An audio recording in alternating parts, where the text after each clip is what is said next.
hadirin yang dihormati, masyarakat Madani tanpa dada, modul persembahan IPPDA kami. Selamat pagi, Salam sejahtera dan salam perpaduan kepada yang dihormati Tuan Kursi Majlis Barisan Para Hakim yang adil lagi bijaksana, penjaga masa yang persis lagi tepat, guru-guru, rakan-rakan serta sidang hadirin sekalian. Pada hari ini, kami daripada SMK St. Francis Cotton akan mempersembahkan IPPDA Fokus Club yang bertemakan Masyarakat Madani Tanpa Dada. Ahli pasukan sekolah kami terdiri daripada saya, NLT Emanson, Saya, Jane Chantal Fine, rakan kami, Roswina binti Piakong. dan kolega kami.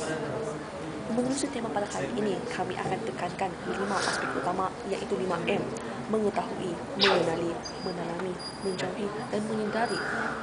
Kami menyedari menyedari masyarakat Madani tanpa dada.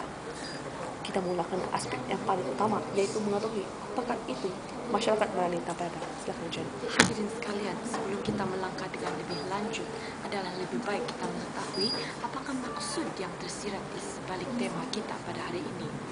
Menurut Kamus Dewan Bahasa dan Pustaka edisi keempat, masyarakat didefinisikan sebagai kumpulan manusia yang hidup dalam suatu kawasan dengan aturan atau cara yang tertentu. Madani bermaksud kemajuan dari segi pemikiran, kerohanian dan kebudayaan, manakala tanpa ialah dengan tiada dan dia dadah ialah bahan atau sumbangan seperti ganja, marihuana dan lain-lain. Secara ringkasnya, tema kita pada hari ini menekankan tentang segolongan individu yang hidup dengan nilai-nilai murni tanpa adanya gejala dadah. Hadirin, sebenarnya dadah tidak salah sama sekali kerana Saya ulang, dadah tidak salah sama sekali. Saya ulang, dadah tidak salah sama sekali. Hal ini kerana apabila kita jatuh sakit, kita turut mengambil dadah untuk kembali pulih.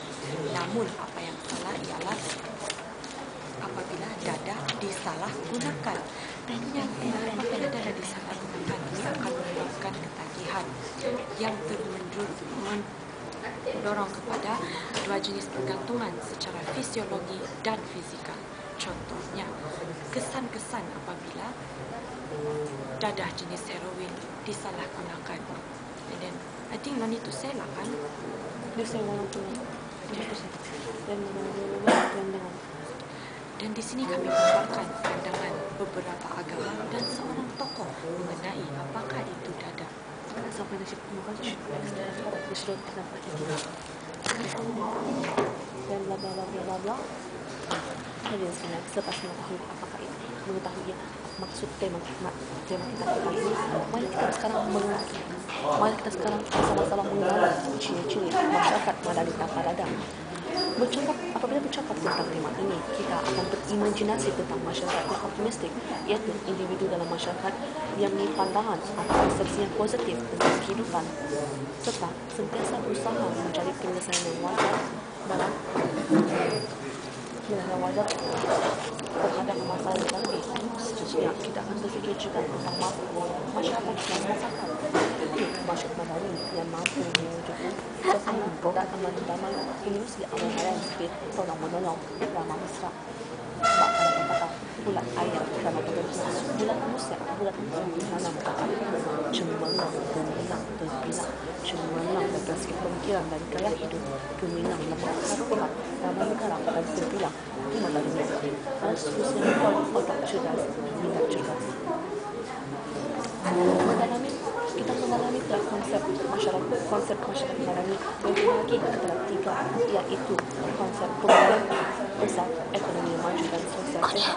Pembangunan pusat hadirin sekalian adalah bukan pembangunan yang berorientasikan sains dan teknologi semata-mata, tetapi juga pembangunan berasaskan perpaduan kaum seperti dicerminkan oleh pemakaian ahli pasukan kami pada hari ini.